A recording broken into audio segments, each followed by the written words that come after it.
Another win for Iran in World Cup qualifying. On today's episode, we will recap and analyze Iran's match against the UAE and preview Iran's upcoming qualifier against Uzbekistan.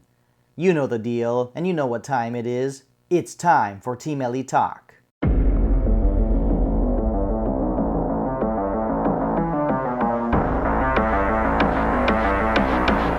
The fans at the Azadi Stadium were ready to cheer Team Melli to victory.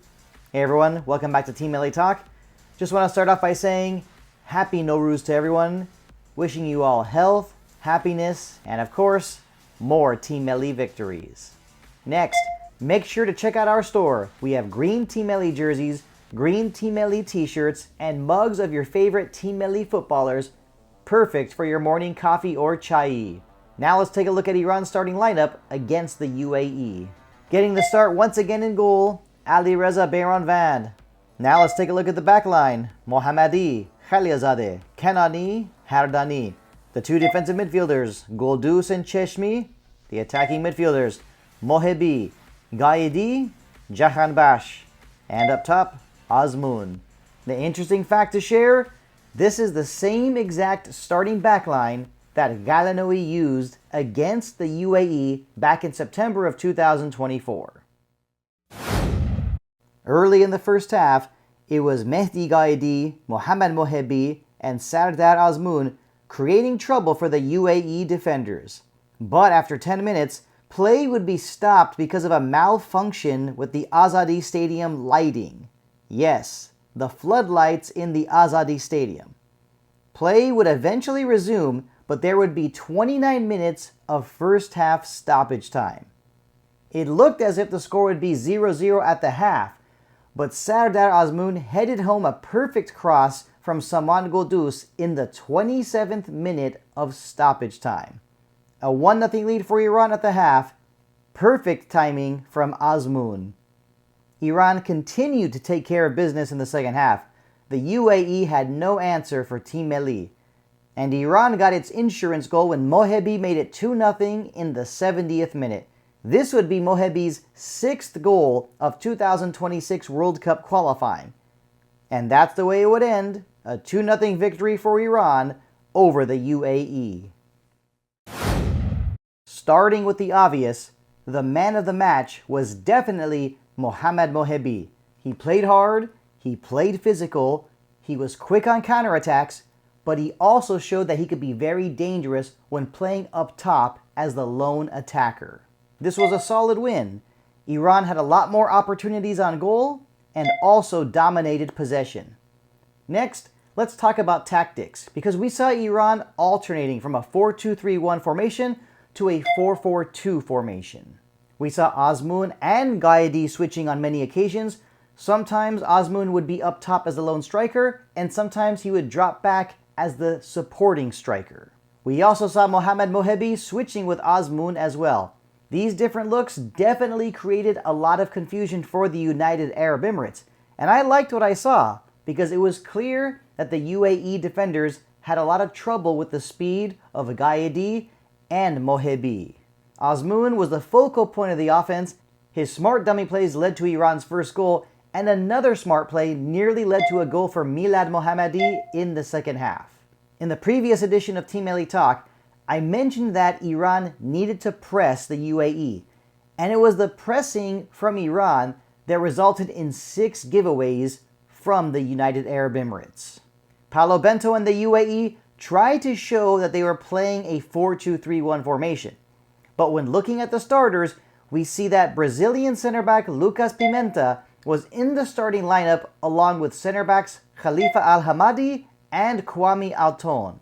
The UAE was playing very defensively against Iran by playing a 5-4-1 formation, and it's this type of strategy and formation that led to Iran trying the long ball on at least 13 occasions. Now I know it is easy to say negative things about using the long ball too much, but we know that phrase, if it ain't broke, don't fix it. Iran continued to use the long ball strategy on many occasions because the UAE defenders were having trouble stopping it. A perfect long ball from Kanani to Mohebi nearly resulted in a goal early in the second half, but it was disallowed because of a questionable offside call.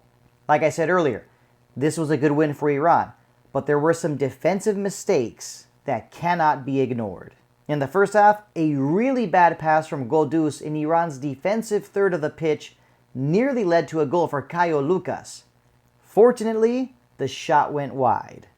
In second half stoppage time, substitute Caio Canedo nearly headed a cross into the net, and afterward, we saw Ali Reza Beiranvand furious with Milad Mohammadi for ball watching and not marking his man. To be honest, this brought back memories of the time when Beiranvand got in Saeed Ezzatullahi's face at the 2018 World Cup. A win is a win, and 3 points are 3 points. But better teams will make Iran pay for the careless defensive mistakes that we saw against the UAE. Uzbekistan is coming off a 1-0 victory over Kyrgyzstan in Tashkent. The only goal of the match was scored by Khoji Akbar Alijonov. Here is the current Group A table. Iran maintains its position at the top of the group with 19 points, but the Uzbeks are only 3 points behind. At this point, I don't know what to say anymore about Uzbekistan. Iran and Uzbekistan always play each other. The last 3 matches ended in draws. Let's not forget, the previous 2 matches ended in scoreless draws. In terms of all-time history, Iran has dominated, whether it be friendly matches or competitive matches. As for the players to watch, here they are: Abdulkodir Husanov, Khoji Akbar Alijonov, and Abosbek Faizulayev. Abdulkodir Husanov recently joined Manchester City. The move speaks for itself. Husanov is an excellent center back, and the long ball strategy will not work against him. Khoji Akbar Alijonov of Pakhtakor Tashkent is a right back with plenty of pace. He was the man of the match in the win over Kyrgyzstan, and he can be very difficult to mark. Last but not least, winger Abosbek Faizulayev of CSKA Moscow. We have seen Faizulayev create trouble for Iran before with his speed and his quickness. The bottom line is that he is dangerous when he has the ball, and he also has excellent ball distribution skills. The head coach of Uzbekistan is former Uzbek midfielder Timur Kapadze. Timur Kapadze made over 100 appearances for Uzbekistan from 2002 to 2015. He is very familiar with Iranian footballers, and he will definitely have his midfielders prepared. And let's not forget, Iran will face Uzbekistan on March 25th in Tehran. Now, to finish off this edition of Team Melli Talk, let's take a look at the keys to victory. Number 1, stay disciplined on defense. Number 2, increase intensity in midfield. In Iran's previous qualifier against Uzbekistan, this was the starting backline: Mohammadi, Nemati, Khalilzadeh, and Hardani. Hossein Kanani was unavailable on that day, but if I were to make a guess, I'm pretty sure that we will see the same exact starting backline that we saw against the UAE. When taking a look at the table once again, it is fair to say that both teams might be okay with sharing the spoils. After all, a point for Iran means qualification to the 2026 World Cup. Another point for Uzbekistan means having at least a 4-point advantage over the UAE and Qatar. But realistically, I expect the Uzbeks to go for the win because they have to face UAE and Qatar in June. And this is exactly why Iran needs to pick up the intensity in midfield. The Uzbeks are going to take chances, but this will also create opportunities for Team Melli. The bottom line is that Iranian football fans are ready to celebrate, and the Azadi Stadium is the perfect place to celebrate qualification to the 2026 World Cup. Let's go Team Melli. I expect another 2-0 victory.